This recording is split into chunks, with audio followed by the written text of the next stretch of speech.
مسیح میں آپ سب کی سلامتی ہو۔ میرا نام پاسٹر وحید اشرف پال ہے اور میں ہوپ فیلوشپ ایونجیلیکل منسٹریز لاہور کے وسیلہ سے خدمت کا کام ادا کر رہا ہوں۔ میں خدا کا شکر گزار ہوں کہ اس نے ہم سب کو کرونا جیسی وبا میں سنبھالے رکھا، زندگی کی سانسیں بخش دی، صحت سلامتی بخش دی اور ہم سب کی زندگیوں میں مختلف گواہیاں بخش دی تاکہ ہم اپنی زندگیوں کے وسیلہ سے اس کے نام کو جلال دے سکیں۔ لیکن تمام تر ان چیلنجز کو سامنے رکھتے ہوئے ہم نے دعائیہ طور پر سوچا کہ ہم یوٹیوب چینل بیس ایک سرمن سیریز کو متعارف کروائیں، جس کے وسیلہ سے ہم جماعت کو انکریج کر سکیں تاکہ وہ آئندہ دنوں میں بھی، آئندہ آنے والے چیلنجز میں بھی ثابت قدم رہ سکیں اور اپنی زندگیوں میں معجزات کو ریسیو کریں اور جو کام خدا ہماری زندگیوں میں سے لینا چاہتا ہے اسے آئندہ دنوں میں اچیو کرنے والے بنیں۔ خداوند کا شکر ہو، میں امید رکھتا ہوں یہ سرمن سیریز ہم سب کے لیے حوصلہ افزائی کی اور رہنمائی کی سبب ہوگی۔ آمین۔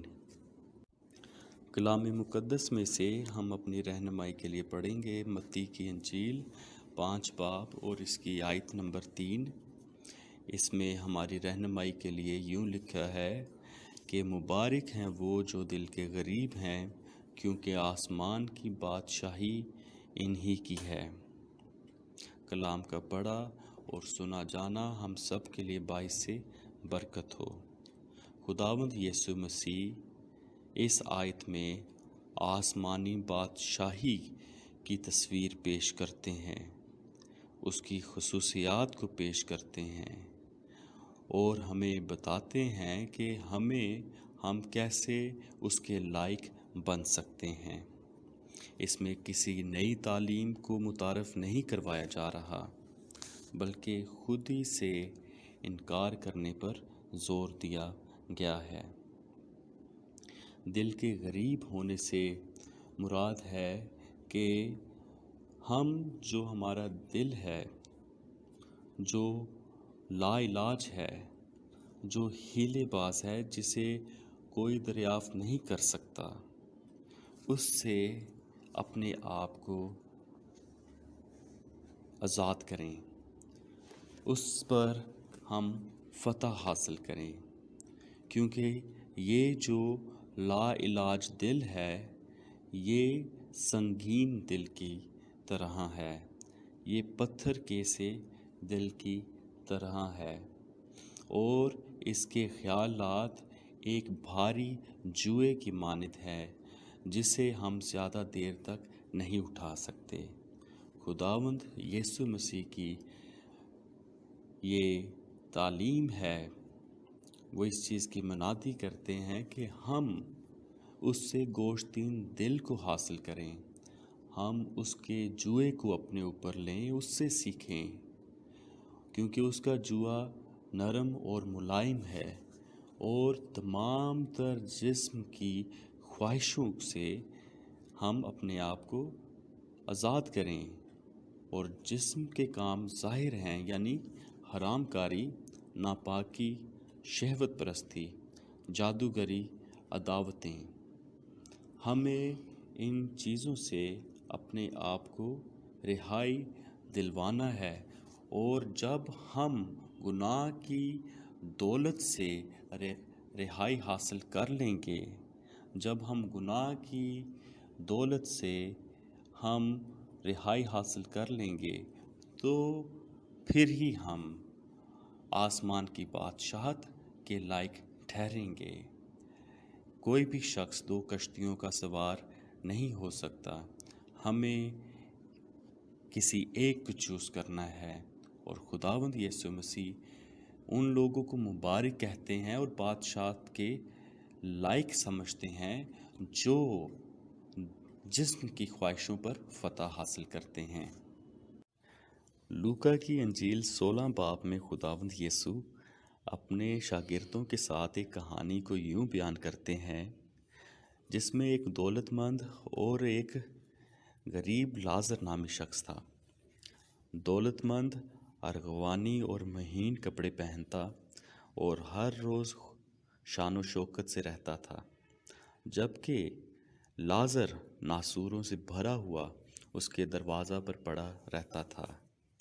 اسے آرزو تھی کہ دولت مند کے میز سے گرے ہوئے ٹکڑوں سے اپنا پیٹ بھرے، اور ایسا ہوا کہ وہ دونوں ایک ہی دن میں مر گئے، اور غریب لازر کو فرشتوں نے ابراہیم کی گود میں پہنچا دیا، جہاں پر اسے ازلی آرام حاصل تھا، اور دولت مند نے عالم رواح کے درمیان آنکھیں کھولیں، جہاں وہ پانی کی بوند کو ترستا تھا۔ اور امیر آدمی نے اس اذیت سے دو چار ہو کر ابراہیم کو پکارا اور درخواست کی کہ مہربانی کر کے لازر کو اس کے خاندان کے پاس بھیجا جائے، تاکہ وہ ان کو اس اذیت ناک مقام سے آگاہ کرے، تو ضرور ہے کہ وہ اس کے نتیجے میں توبہ کریں گے۔ لیکن ابراہیم نے جواب میں کہا، اگر وہ موسیٰ اور نبیوں کی نہیں سنتے تو وہ اس وقت بھی قائل نہیں ہوں گے۔ گناہ کیا ہے؟ کلام مقدس کے مطابق گناہ ایک ایسا عمل ہے جس میں انسان خدا کے بنائے ہوئے نظام سے بغاوت کرتا ہے۔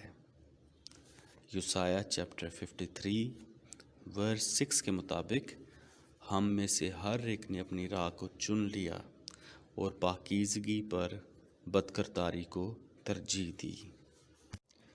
گناہ کی ابتدا۔ اور اگر ہم گناہ کی تاریخ کا کلام مقدس کی روح سے مطالعہ کریں تو ہم حزقیل چیپٹر 28 اور ورس 14 to 16 میں یوں پڑھتے ہیں کہ تو ممسوح کروبی تھا اور خدا نے اسے کوہ مقدس پر قائم کیا، اور وہ اپنی پیدائش ہی سے کامل تھا۔ تیری سوداگری کی فراوانی کے سبب سے انہوں نے تجھ میں ظلم بھی بھر دیا اور تو نے گناہ کیا، اس لیے میں نے تجھ کو خدا کے پہاڑ پر سے گندگی کی طرح پھینک دیا اور تجھ سایہ افکن کروبی کو آتشی پتھروں کے درمیان سے فنا کر دیا۔ گناہ نے کیسے انسانیت کو اثر انداز کیا؟ شیطان جو کہ چلاک تھا، اس نے حوا کو، جو گناہ کے اعتبار سے معصوم تھی، گمراہ کیا کہ وہ بھی خدا کی مانند بن سکتے ہیں۔ حوا نے اس خیال پر غور کیا اور آدم کو گمراہ کیا، جس کے نتیجے میں گناہ مکمل طور پر ان دونوں پر اثر انداز ہوا، جس کی وجہ سے وہ خدا کی پاکیزہ آواز سن کر ڈرنے لگے۔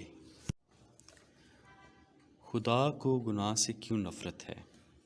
کلام مقدس میں ہم احبار چیپٹر 19 ورس 2 میں پڑھتے ہیں،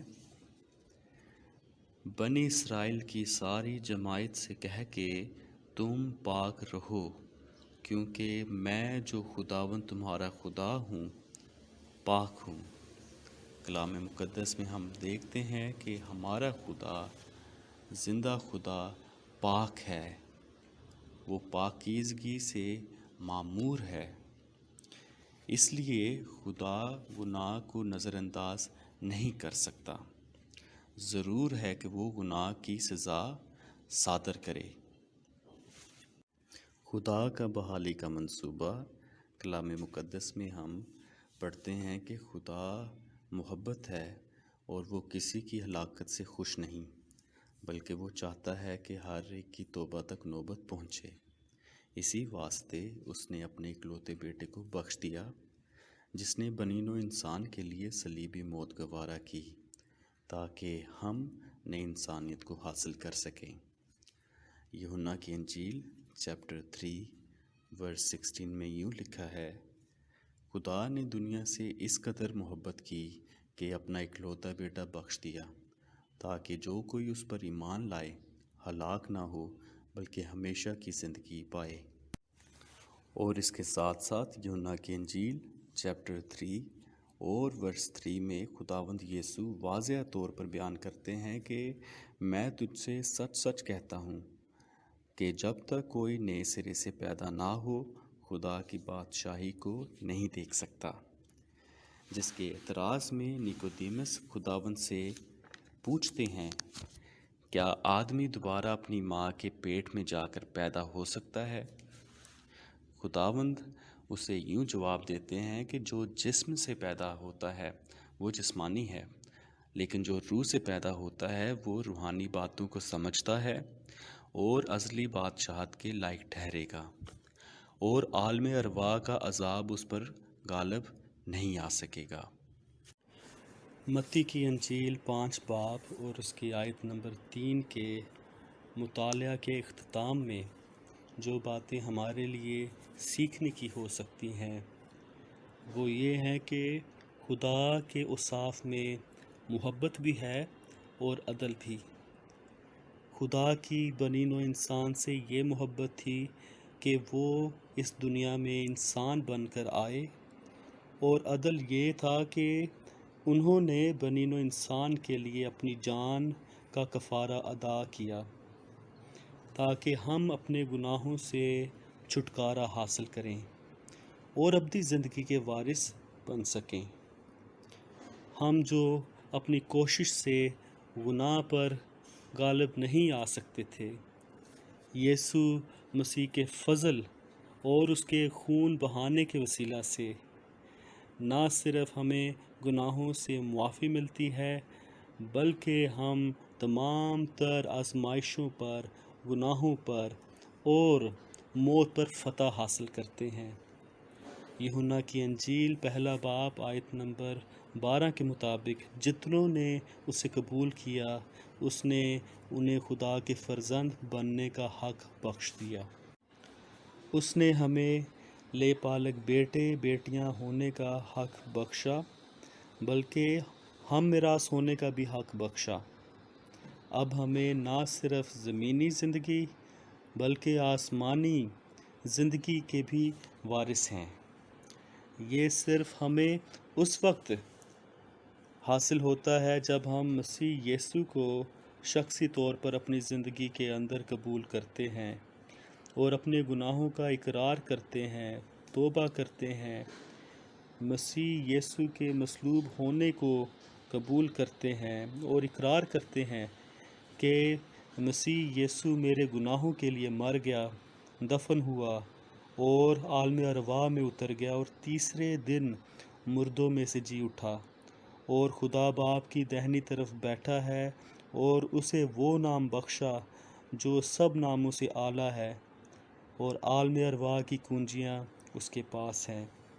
مکاشفہ 1 باب اور اس کی 18 آیت میں لکھا ہے، میں مر گیا تھا اور دیکھ ابدالآباد زندہ رہوں گا، اور موت اور عالم ارواح کی کنجیاں میرے پاس ہیں۔ اس وجہ سے مبارک بادیوں میں اس لفظ کو پڑھتے ہیں کہ مبارک ہے وہ جو دل کے غریب ہیں، کیونکہ آسمان کی بادشاہی انہی کی ہے۔ 1 یوحنا اس کا 1 باب آیت نمبر 9 تا 10 میں یوں ہم پڑھتے ہیں، اگر ہم اپنے گناہوں کا اقرار کریں تو وہ ہمارے گناہوں کے معاف کرنے اور ہمیں ساری ناراستی سے پاک کرنے میں سچا اور عادل ہے، اور اگر کہیں کہ ہم نے گناہ نہیں کیا تو اسے جھوٹا ٹھہراتے ہیں اور اس کا کلام ہم میں نہیں۔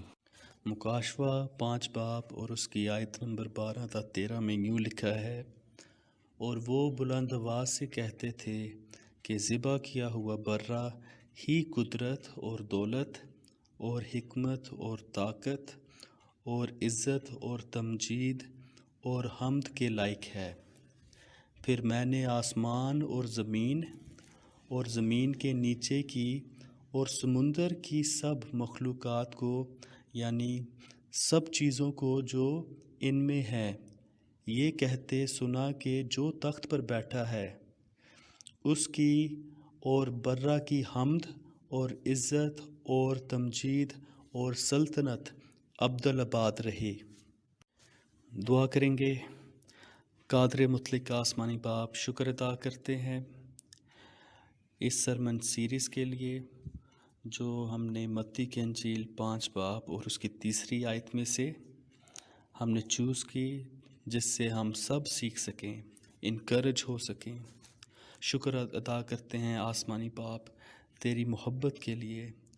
تو نے اپنے لوگوں سے پہلے محبت رکھی، اپنا اکلوتا بیٹا بخش دیا۔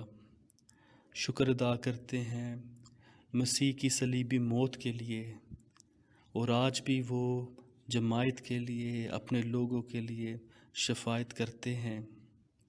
آسمانی باپ شکر ادا کرتے ہیں پاک روح کے لیے جو تو نے اپنے لوگوں کو ایک بار پھر رفاقت کے لیے بخش دیا تاکہ ہم اکیلا محسوس نہ کریں۔